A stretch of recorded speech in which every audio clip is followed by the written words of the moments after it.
Hello, I'm Maurice Powell. Welcome to A Little Like Music, Manx Radio's regular Thursday evening classical music hour.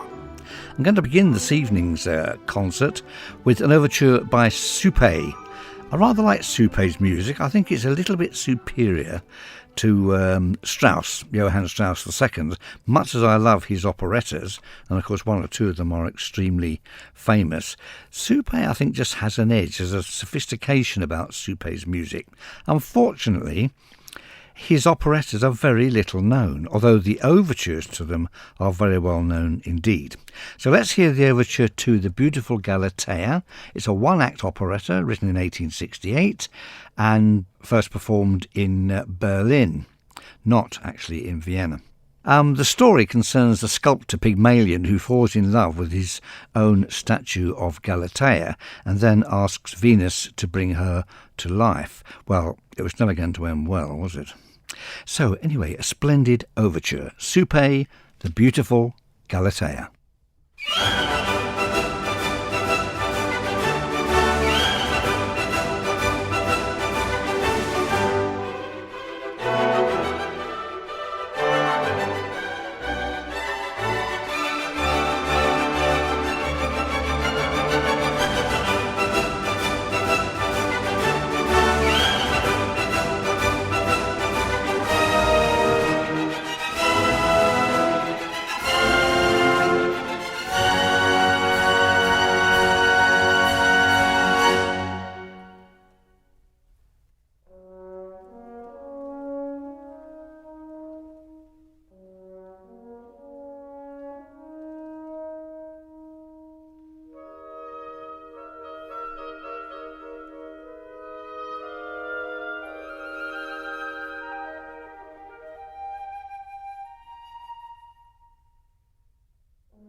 So, an excellent curtain raiser to this evening's concert, Franz von Suppé's overture to his operetta, The Beautiful Galatea. Suppé was born in 1840, and his given names were Francesco Ezechiele Menegildo Cavalieri Suppé de Melli, and he was born in Spalato, Dalmatia, which is now Split. I'm sure we've all been to Split and sat on the beach and thought how wonderful it all was. That's where Suppé came from, although I say his main career was in Vienna. So, we now need something of our British light music general theme. I've chosen a little piece by Richard Varley, or rather not Richard Varley, Richard Valeri. Born in 1906, died in 2005. Good heavens. Was born in Manchester, studied the piano and the clarinet. He worked in all sorts of bands in the 20s and 30s, including Henry Hall, and eventually formed his own band, which broadcast regularly on the BBC. He was keen, of course, to have his own signature tune, like all of the great bands did, and his wife was rummaging amongst all his old compositions and came up with the little piece we're going to hear today, which is called Magic Carpet. Later on, he worked with a variety of artists, including Gracie Fields, and at the end of his career in the 1980s, he became the director of the music publisher Krantz, and was therefore associated with the revival of the works of the English composer Havergal Brian, which had been terribly neglected up until that time. So he lived a long and fascinating life. Here then is The Magic Carpet by Richard Valeri.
A short piece there by Richard Valeri, The Magic Carpet. And now to the music of Gerald Finzi. Perhaps his best known piece is a wonderful work for tenor and strings, Dies Natalis. We don't really hear as much of Finzi's music as we should. He was of that generation, sort of between Elgar and Vaughan Williams, so he was a contemporary of both, but kind of falls in between them, really. His music, I suppose you could say it was highly perfumed, very wistful, sometimes quite sad, but full of interesting things. I mean, he wrote a wonderful clarinet concerto and so on and so forth. I'm going to play three very short pieces which fall into a kind of general light music remit here. Three soliloquies from the incidental music he wrote for Shakespeare's Love's Labour's Lost.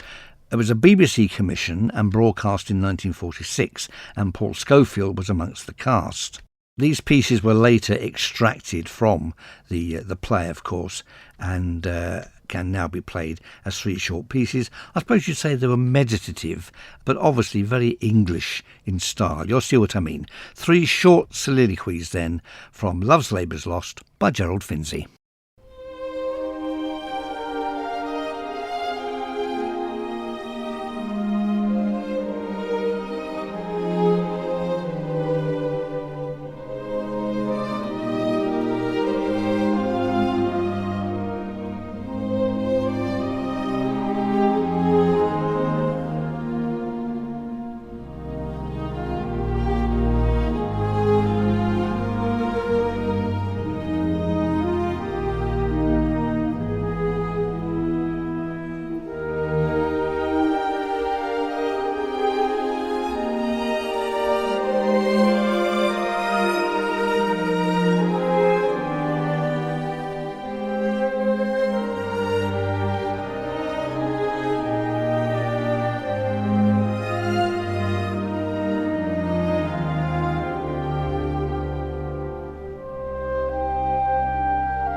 Three lovely short pieces there by Gerald Finzi from the incidental music he wrote for a production of Shakespeare's Love's Labour's Lost in 1946. Well, we'll try and hear a little bit more of Finzi's music. The Clarinet Concerto is a wonderful piece. I might just introduce the slow movement in a later programme. Now, a composer who does not appear in this series very often. In fact, he may not have appeared ever. I'm just trying to think back. But that's Glazunov, of course, Russian composer Alexander Glazunov. In a way, he's a little bit like Finzi in so much that he falls between two stools. I mean, he was born in the age of Glinka and Rimsky-Korsakov, but he lived on into the age of Stravinsky and Prokofiev and Shostakovich. Himself, he remained a staunch romantic, a little bit like in the way that Rachmaninoff did, perhaps not quite so adventurous as Rachmaninoff. He wrote 9 symphonies, although the 9th is unfinished, and a number of ballets, and we'll be hearing something from one of his ballets, a very famous piece, which I'm sure some of you will recognise later in the programme. I thought I'd just give you a taste of what his symphonies are like.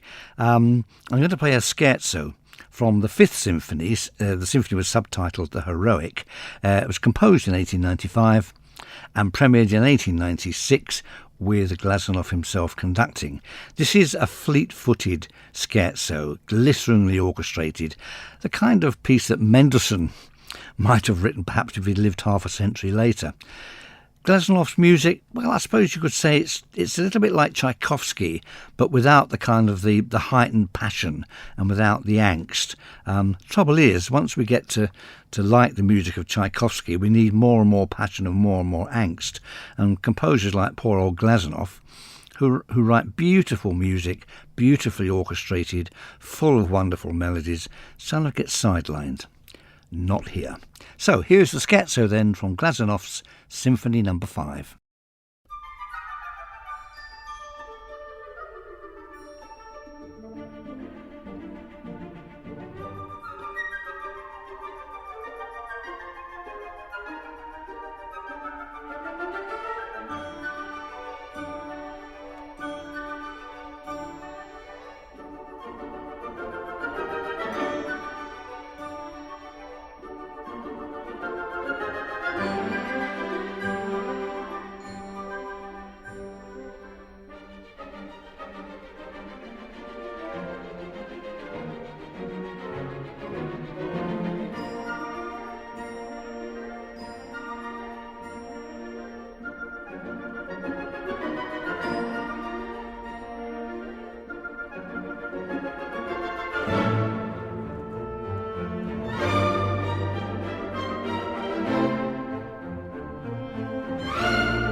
Well, sort of a will o' the wispy sort of a piece, isn't it? The scherzo from the Symphony Number 5 by Alexander Glazunov, and I said we will return to something of his a bit later in the programme. Elgar. And there are lots of chips off the old block with Elgar, lots of short pieces, which are not often programmed today. Some of them are very early pieces he wrote really before he became established, before he wrote Enigma Variations, for example, which he later orchestrated, sometimes many years later, and then they became popular. And this is one such piece. It's called Rosemary, subtitled That's for Remembrance, and it was composed in Settle, in Yorkshire, in September 1882. Now, I know Settle very well. I lived within an hour of Settle for more than 20 years, and it's a charming Yorkshire Dales town. And Elgar did visit Settle in the 1880s. There's a little booklet about him, I seem to remember, in Yorkshire. He also wrote a very well-known piece in Settle a year or two later. That was Salut d'Amour, which is, of course, best known as a violin salon piece, or a piece for a small string orchestra. Rosemary was orchestrated more than 30 years after he originally wrote the piece for sort of violin and cello and piano. Anyway, it's a lovely little piece, Rosemary for Remembrance by Elgar.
Delightful short piece by Elgar, not very well known. Rosemary, that's for Remembrance, written in Yorkshire in 1882. Bit of nostalgia now, and a wonderful voice from the past, and a voice which was heard here in Douglas in the 1930s quite often. It's the tenor, Heddle Nash, what we would call an English lyric tenor or a light tenor, a tenore graziano perhaps is what the Italians would call it, a lightish tenor voice. In other words, he wasn't going to be singing Siegfried or Tristan or any of those. A light tenor voice, a very distinctive voice, and one of the most popular of all English singers.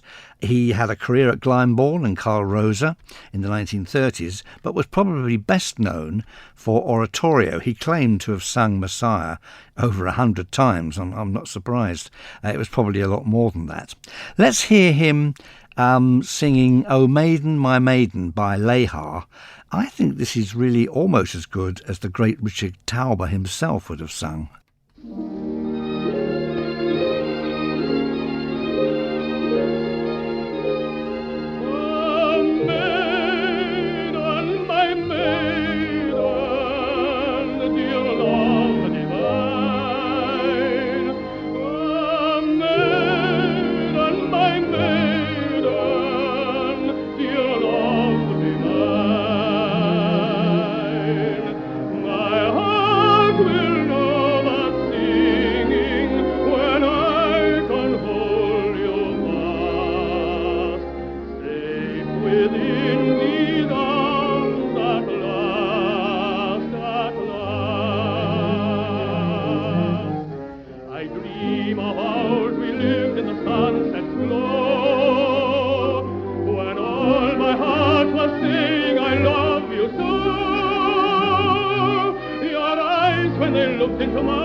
Well, they don't write them like that anymore, and they certainly don't sing them like that anymore. That was Heddle Nash singing Lehar's O Maiden, My Maiden. I don't have anything with me this evening from the Messiah.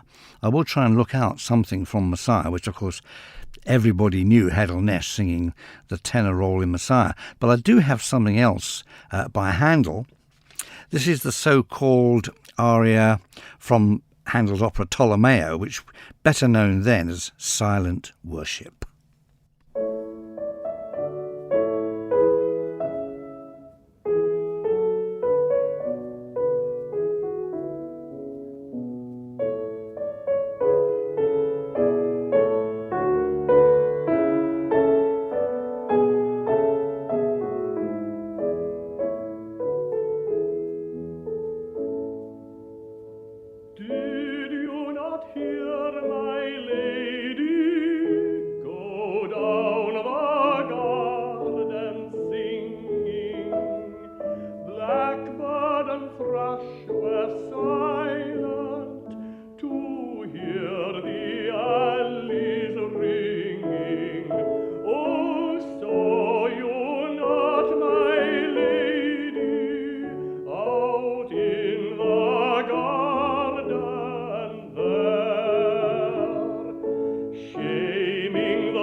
Handel's Silent Worship, sung by the incomparable Handel Nash.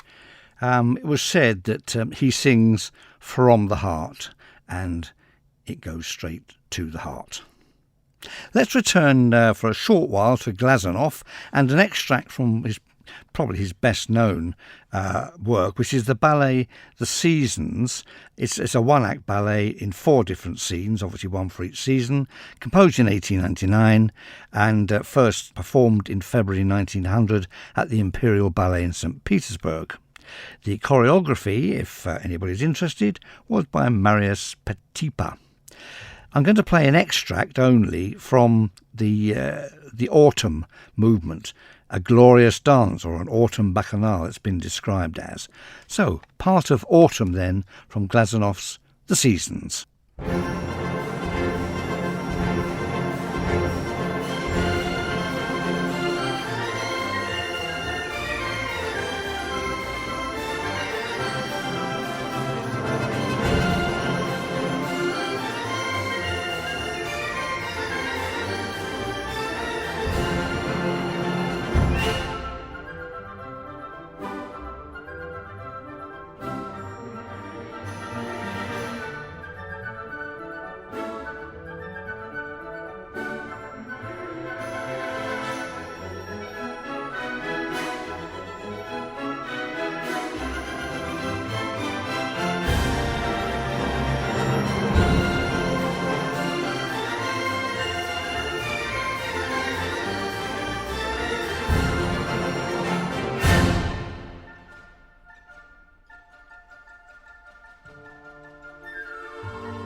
sumptuously scored extract there from Glazonov's ballet The Seasons, and we'll return to that music, I think, in a later programme. Now, something completely different, and back to our genre of British light music, a composer who's never appeared on this programme before, Jim Cook, born in Sheffield in 1929. He was a composer, an arranger, a conductor, and helped form and run the Ormskirk Music Society for many years, and he wrote his concert jig with a local percussionist, Christopher Perry, playing the dulcimer. It's a virtuoso piece. Well, maybe he takes his cue from Ernest Tomlinson's concert jig, a very similar piece. He mixes up all sorts of different meters, 6/8 and 9/8, in other words, 2s and 3s. And apart from the dulcimer, the violin solos as well. A very interesting sort of rusticy piece. Jim Cook's concert jig.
An unusual piece there by Jim Cook, a composer who's not appeared in this series before, but we'll try and find some more music by him for a later programme.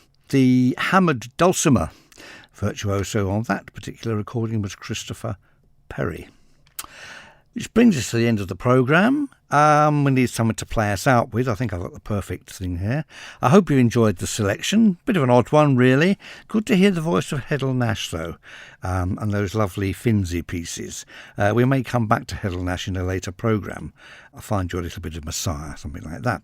So to play us out with then, Cuban Dance No. 2 by Lionel Sainsbury. Goodbye.